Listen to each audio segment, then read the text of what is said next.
I got two rifles today I'm going to shoot. This is a 50 caliber Seneca Dragonclaw, and I'm going to be shooting the air bolts.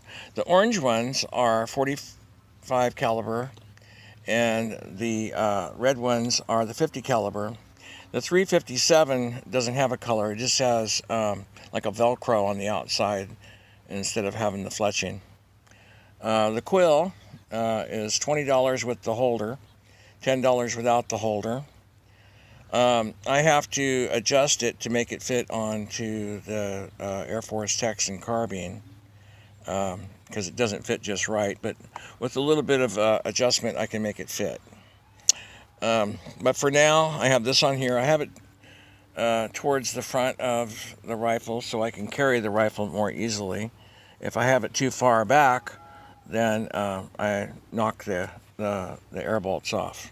So I have two practice arrows for each rifle. This is marked with a little felt pin here. I haven't marked the 45 calibers yet, but I will when I get done. It's my first time shooting them. This requires some silicone lubricant or spray on each one of these to protect the like O-rings and the rubber parts on the arrow. So both of these are 100 grain tips on them, and the 45 caliber has a 410 grain weight including the tip. The 50 caliber has a 430 grain including the tip. So I know at 25 yards that the 50 caliber is going to shoot 3 inches low to the right. All right. I have no idea what the 45 caliber is going to shoot. That's compared to the 235 grain Nielsen hollow point slugs that I have for the 50 caliber. So I'm going to shoot 2 shots each, and hopefully I'll hit the target down there. I've increased the backstops because 2 backstops is not enough. So now I have 3 backstops. I have the really strong, supposed to stop compound bow arrows going through it when you shoot with the compound bow, the arrows. Then there's another one which is a standard one for like if you're shooting with a long bow. And then behind that is a bale of rice straw, and behind that is a plastic hollow bottom of a former building, like a storage building. And that usually will stop these once it's went through a couple of targets. So I'm going to set the phone down, and then I'll get back to you after I shoot these 2 shots each.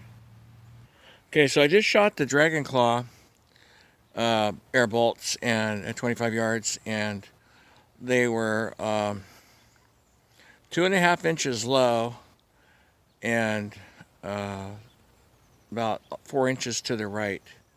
So it's really close to what they were before. I'm shooting slightly uphill today compared to the other day, so that might have a little different in the trajectory. Not much. So I'm going to go ahead and shoot the 45 caliber Air Force carbine now. Okay, so I just finished shooting the Texas 457 carbine, the air bolts, and I'll show you what I came up with down here at 25 yards. Okay, so there was 2 shots over here with the Dragonclaw 50 caliber, all right next to each other. With the 457, I took 4 shots. 2 of them are here. There's one here, and there's one there. All right. This is at 25 yards.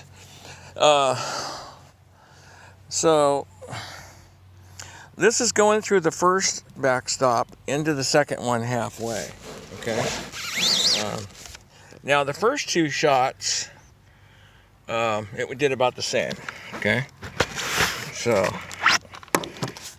All right. Now, the Dragonclaw with half a tank of air. All right. Now, it came out of this second target halfway through. Okay, so these went into the second target halfway with the Texas Carbine 457. The Dragonclaw 50 caliber came halfway out the other side. Okay, so a full length of the arrow more of penetration in the backstops from the 50 caliber Dragonclaw compared to the 457 Texan Carbine. With slugs and things like that, it's the other way around. The Texan Carbine penetrates a lot more than the Seneca Dragonclaw 50 caliber does. So if you're going to shoot with the air bolts, maybe the Dragonclaw might be a good choice. The 50 caliber or the 357, they both penetrate really, really well. So I'm glad I just got these air bolts today for the 457. And I'm going to try them again another time. I was full tank of air for the Texan, half a tank of air for the Dragonclaw. All right.